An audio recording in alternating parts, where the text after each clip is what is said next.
నమస్కారం ఘంటారావానికి స్వాగతం. ముందుగా ప్రధానాంశాలు.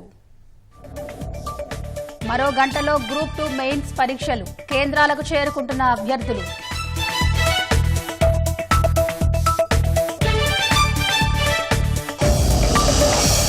ఎస్ఎల్బీసీ సొరంగ మార్గంలో కొనసాగుతున్న సహాయ చర్యలు, 8 మందిని సురక్షితంగా తీసుకొచ్చేలా ఎన్డీఆర్ఎఫ్ బృందాల పోరాటం. అమరావతి ఓఆర్ఆర్ నిర్మాణం దిశగా వడివడిగా అడుగులు, 5 జిల్లాల్లో భూసేకరణకు అధికారుల నియామకం.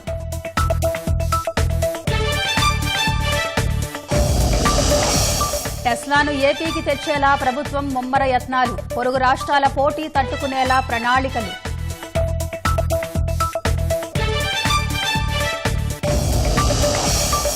మజోరానా 1కు కంప్యూటర్లన్నిటినీ మించిన శక్తి, క్వాంటమ్ కంప్యూటింగ్లో గేమ్ చేంజర్గా నిలవనున్న గాడ్ చిప్.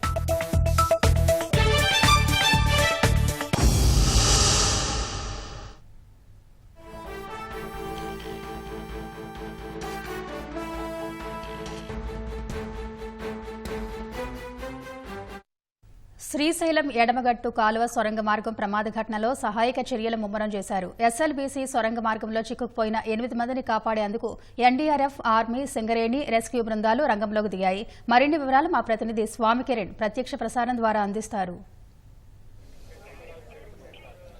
శ్రీశైలం సొరంగ మార్గంలో చిక్కుకున్నటువంటి 8 మందిని బయటికి తీయడానికి సహాయ చర్యలు ముమ్మరంగా కొనసాగుతున్నాయి. ఈరోజు ఉదయం ఇక్కడికి వచ్చినటువంటి ఎన్డీఆర్ఎఫ్ బృందాలు, అంటే నిన్న అర్ధరాత్రి నుంచి 4 టీంలు వచ్చాయి. ఈ 4 టీంలకు సంబంధించినటువంటి ఎన్డీఆర్ఎఫ్ బృందాలు సొరంగ మార్గం లోపలికి వెళ్ళాయి. సొరంగ మార్గంలో ఉన్నటువంటి పరిస్థితి ఒకసారి గమనిస్తే 14వ కిలోమీటర్ మైరాయి వద్ద ఈ ప్రమాదం జరిగిందని చెప్పేసి ఇక్కడ ఉన్న వాళ్ళు గుర్తించారు. అయితే ఈ 14 కిలోమీటర్ల లోపల వెళ్ళడానికి 11 కిలోమీటర్ల వరకు లోకో ట్రైన్ వెళ్తుంది. అక్కడ వరకు ట్రైన్ ద్వారా వెళ్తారు. కానీ అక్కడ నుంచి నీరంతా కూడా ఒక 2-3 అడుగుల మేర నిలిచి ఉండడంతో అక్కడ నుంచి ఈ బెల్ట్, అంటే ఈ స్లాష్ని బయటికి తీసుకొచ్చేటువంటి బెల్ట్ ఉంటుంది. ఆ బెల్ట్ పైకి ఎక్కి, అంటే సొరంగ మార్గం పై భాగంలో ఉంటుంది, ఆ బెల్ట్ పైన ఎక్కి లోపలికి వెళ్తున్నారు. 14 కిలోమీటర్ వరకు కూడా చేరుకోగలుగుతున్నారు. కానీ అక్కడ ఉన్నటువంటి టన్నల్ బోరింగ్ మిషన్ సుమారు ప్రమాదం జరిగినటువంటి సమయంలో 80 మీటర్ల వరకు వెనక్కి వచ్చిందని చెప్తున్నారు. ఆ వెనక భాగం ఏదైతే ఉందో అది ప్రస్తుతం మనం ఎన్డీఆర్ఎఫ్ బృందాలు వాటిని గుర్తించడం జరిగింది. ఆ టన్నల్ బోరింగ్ మిషన్ మొత్తం కూడా అటు మట్టి నీరులో కూరుకుపోయి ఉంది. మొదటి భాగం, అంటే ముందు భాగం మాత్రం ఇంకా కనిపించడం లేదు. టన్నల్ బోరింగ్ మిషన్ ఉన్నటువంటి ప్రాంతం అంతా కూడా మట్టి, రాళ్ళు, నీరు వీటితో పూర్తిగా నిండిపోయి ఉంది. వీటన్నిటిని తొలగిస్తే తప్ప ఆ ముందు భాగంలో ఏం జరిగిందనేది చెప్పడానికి వీల్లేదు. 80 మీటర్లు ముందు వెనక్కి వచ్చిందని చెప్పేసి చెప్తున్నటువంటి నేపథ్యంలో సుమారు 100 మీటర్ల ప్రాంతంలో ప్రమాదం జరిగినటువంటి ప్రదేశం ఉంటుందని చెప్పేసి అంచనా వేస్తున్నారు.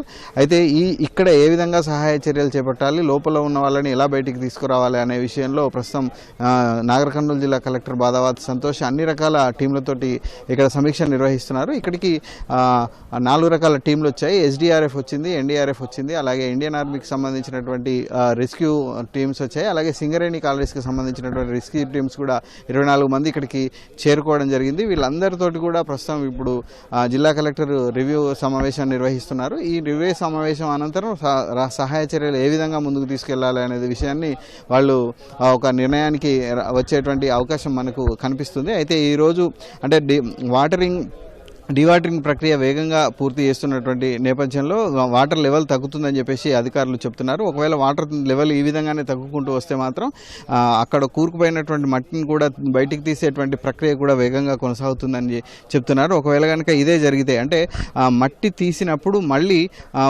పైనుంచి ఉన్నటువంటి మట్టి మళ్ళీ కూలకుండా ఉండాలి. ఆ విధంగా ఉంటే తప్ప అక్కడ సహాయ చర్యలు కొనసాగవు. అందుకనే ప్రస్తుతం డీవాటరింగ్తో పాటు మట్టిని తీస్తే ఏం జరుగుతుంది అనే విషయాన్ని ప్రస్తుతం అంచనా చేస్తున్నారు. ఒకవేళ కనుక మట్టి కూర్పు పైనుంచి కింద పడకపోతే మాత్రం సహాయ చర్యలు వేగంగా కొనసాగుతాయి.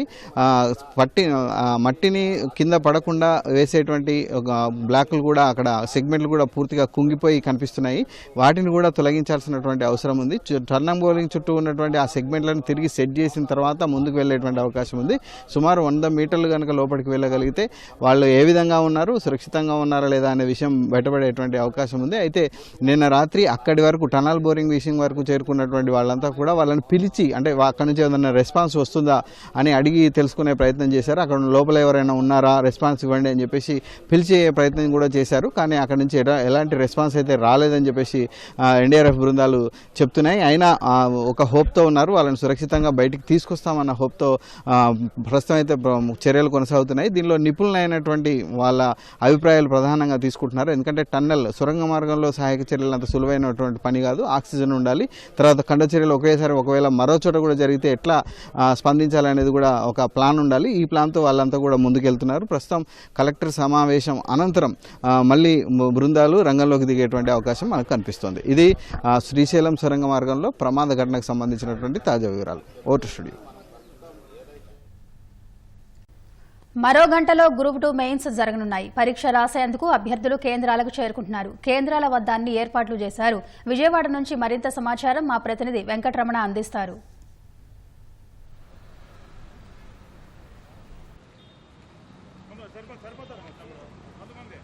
రాష్ట్ర వ్యాప్తంగా గ్రూప్ 2 మెయిన్స్ పరీక్ష మరికొద్ది సేపట్లో ప్రారంభం కానుంది. సరిగ్గా 10 గంటలకు పరీక్ష ప్రారంభం కానుంది. 12:30 వరకు ఈ పరీక్ష కొనసాగనుంది. ఈ పరీక్షకు సంబంధించినటువంటి అన్ని ఏర్పాట్లు పకడ్బందీగా చేయడం జరిగింది. అధికారులు అందరూ కూడా ఎట్లాంటి ఇబ్బందులు కలగకుండా పటిష్టమైనటువంటి బందోబస్తును అలాగే ఏర్పాట్లను కూడా చేయడం జరిగింది.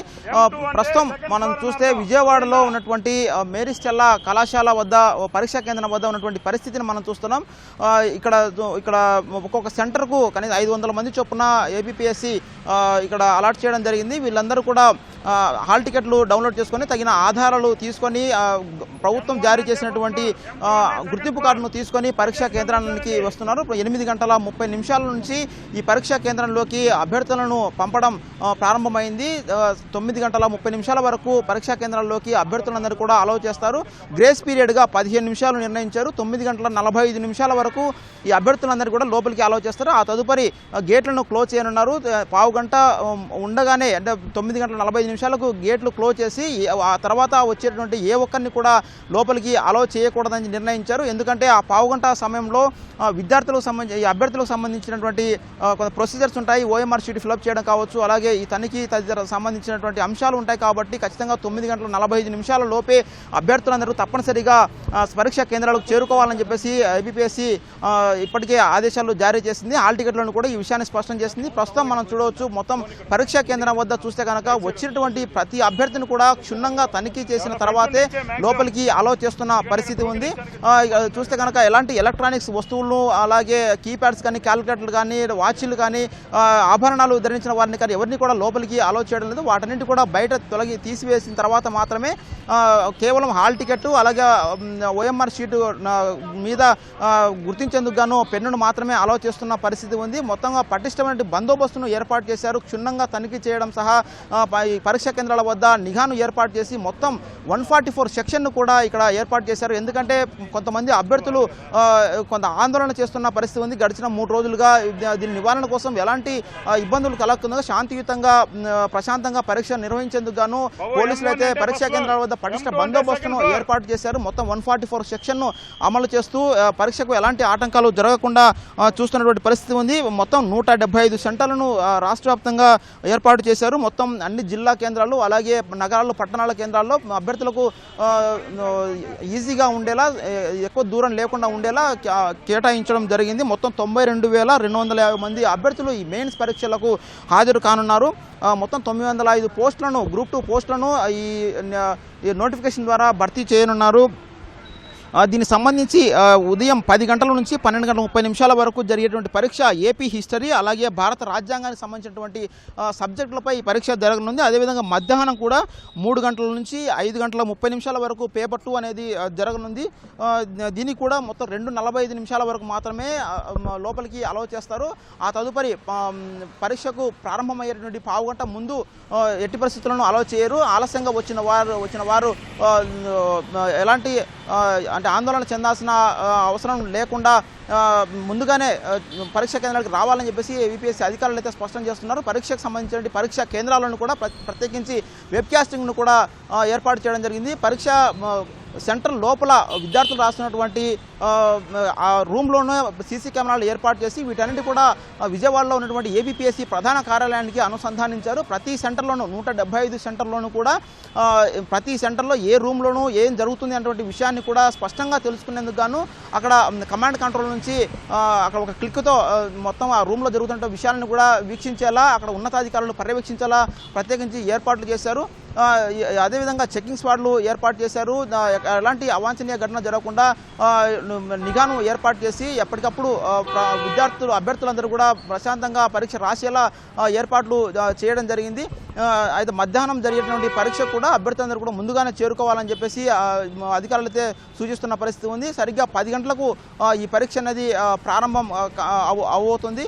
దీనికి సంబంధించి ఇప్పటికే ఇటు ఏబీపీఎస్సీ అధికారులు అయితే మాత్రం పటిష్టమైనటువంటి ఏర్పాట్లు చేయడం జరిగింది. మొత్తంగా ఇటు ఎగ్జిక్యూటివ్ పోస్టులు అలాగే నాన్ ఎగ్జిక్యూటివ్ పోస్టులు మొత్తం కూడా కలిపి ఈ పోస్టులు భర్తీ చేయనున్నారు. అత్యధికంగా చూస్తే కనుక డిప్యూటీ తహసీల్దార్ పోస్టులు అలాగే సచివాలయంలో ఉన్నటువంటి సెక్షన్ ఆఫీసర్లు అలాగే రిజిస్ట్రేషన్ కార్యాలయాల్లో ఉన్నటువంటి రిజిస్ట్రార్లు అలాగా పోస్టులు దాదాపు పెద్ద సంఖ్యలో భర్తీ చేయనున్నారు. వీటన్నిటికీ కూడా గ్రూప్ మెయిన్స్లో వచ్చినటువంటి ఫలితాలను తదుపరి కంప్యూటర్ స్క్రీనింగ్ టెస్ట్ నిర్వహించి ఆ తదుపరి నియామకాలు చేపడుతున్నారు. అయితే అభ్యర్థులందరూ కూడా కొంత రోస్టర్ విధానంపై ఆందోళన చేస్తున్నటువంటి పరిస్థితుల్లో వారికి ఎవరికి కూడా ఇబ్బందులు కలగకుండా పూర్తి స్థాయిలో న్యాయం జరిగేలా చర్యలు తీసుకుంటామని చెప్పేసి రాష్ట్ర ప్రభుత్వం స్పష్టం చేసింది. ఈ మేరకు ఏపీఎస్సీ కూడా ఎవరికి ఎలాంటి ఇబ్బంది కలగకుండా ఎవరికి అన్యాయం జరగకుండా పూర్తి స్థాయిలో న్యాయం జరిగేలా చర్యలు తీసుకుంటామని చెప్పి ఎవరు ఆందోళన చెందాల్సిన అవసరం లేదని స్పష్టం చేస్తుంది. ప్రస్తుతం అయితే పరీక్ష ప్రశాంతంగా కొనసాగించాలా తగిన ఏర్పాట్లు చేస్తుంది. ఇది ఇక ఉన్నటువంటి తాజా పరిస్థితి. కెమెరామెన్ స్వామితో కలిసి వెంకటరమణ, O2 స్టూడియో. ధన్యవాదాలు వెంకటరమణ. గ్రూప్ 2 మెయిన్స్ కోసం విశాఖలోనూ విస్తృత ఏర్పాట్లు చేశారు. మరింత సమాచారం మా ప్రతినిధి కోర్మరాజు ప్రత్యక్ష ప్రసారం ద్వారా అందిస్తారు. నరీష ఆంధ్ర విశ్వవిద్యాలయం ఇంజనీరింగ్ కళాశాల వద్ద మనం ఉన్నాము. ఇక్కడ Andhra Pradesh public service commission group 2 ప్రధాన పరీక్ష కోసం ఈ బారులు తీరిన అభ్యర్థులు వాళ్ళందరినీ కూడాను అన్ని వాళ్ళ హాల్ టికెట్లు అవన్నిటిని తనిఖీ చేసిన తర్వాత మెటల్ డిటెక్టర్ ద్వారాను తనిఖీ చేసిన తర్వాతే వాళ్ళని లోపల పంపించడం జరుగుతోంది. ఈ ఉదయం 10 గంటల నుంచి 12:30 గంటల వరకు మొదటి పరీక్ష, అలాగే మధ్యాహ్నం 3 గంటల నుంచి 5:30 వరకు రెండో పరీక్ష జరుగుతుంది. ఆ విశాఖపట్నం కేంద్రంగా మొత్తం 16 స్థలాల్లోనేమో ఈ పరీక్షా కేంద్రాలు ఉన్నాయి. మొత్తం 11,029 మంది అభ్యర్థులు విశాఖపట్నం కేంద్రంగా పరీక్షలు రాయనున్నారు. దీనికోసం విస్తృతంగా ఆంధ్రప్రదేశ్ పబ్లిక్ సర్వీస్ కమిషన్ ఏర్పాట్లు చేసింది. మొత్తం 14 మంది లైజనింగ్ ఆఫీసర్లని నియమించింది. మొత్తం అన్ని కేంద్రాలకి ఒక్కొక్క అధికారిని గ్రూప్ 1 అధికారినే సమన్వయకర్తగా నియమించడం జరిగింది. అలాగే ఈ మొత్తం 16 కేంద్రాల్లోని సంబంధించి మొత్తం అంశాలన్నింటినీ కూడాను జిల్లా జాయింట్ కలెక్టర్ మయూర్ అశోక్ ప్రత్యేకంగానేమో పర్యవేక్షణ అధికారిగా ఉన్నారు. దాని తర్వాత ఆర్డీఓ అలాగే జిల్లా కలెక్టర్ కార్యాలయంలో ప్రత్యేకంగా కంట్రోల్ రూమ్ని ఏర్పాటు చేసి ఈ పరీక్షలన్నింటినీ సమన్వయం చేయడం జరుగుతోంది. ఎందుకంటే ఈ పరీక్ష వాయిదా వేయాలనేసేమో గత కొంతకాలంగానేమో నిరుద్యోగ అభ్యర్థులందరూ ఆందోళన చేస్తున్నారు. అయితే ఇది సహేతుకం కాదు. ఇప్పుడు దీనిపైన రాష్ట్ర ప్రభుత్వం కూడా ప్రత్యేకంగా ఆంధ్రప్రదేశ్ పబ్లిక్ సర్వీస్ కమిషన్కి ఒక లేఖ రాసింది. దీన్ని పరిశీలించండి, నిరుద్యోగుల వినతిని అనేసేమో దాన్ని చివరి క్షణంలో ఇప్పుడు ఎమ్మెల్సీ కోడ్ అమల్లో ఉన్నందున ఈ పరీక్షలను వాయిదా వేయలేమనేసేమో ఆంధ్రప్రదేశ్ పబ్లిక్ సర్వీస్ కమిషన్ నిన్న రాత్రి ప్రకటించడం జరిగింది.